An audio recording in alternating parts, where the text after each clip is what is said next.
नगरमध्ये स्वारगेट बस स्थानकाच्या घटनेची पुनरावृत्ती, त्या प्रशासनाचा भोंगळा कारभार उघड। काही दिवसांपूर्वी पुणे जिल्ह्यातील स्वारगेट बस स्थानकामध्ये एका मोकळ्या बसमध्ये तरुणीवर अत्याचार झाल्याची घटना घडली होती। या घटनेनंतर राज्यभरात याचे पडसाद उमटले। दरम्यान अहिल्यानगर शहरात देखील एका नामांकित महाविद्यालयीन हीच पुनरावृत्ती घडण्याची दाट शक्यता निर्माण झाल्याचे दिसून येत आहे। त्यामुळे आता तरी प्रशासन जागे होऊन यावर कारवाई करते का हे पाहणे महत्त्वाचे ठरणार आहे।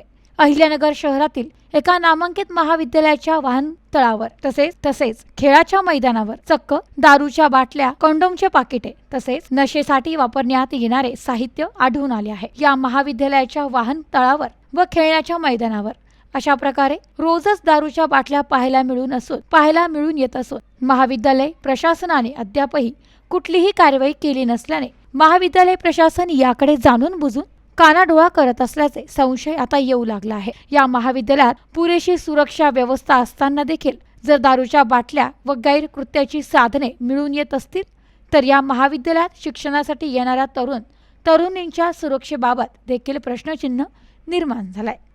Bureau report, news today 24, Ahilyanagar.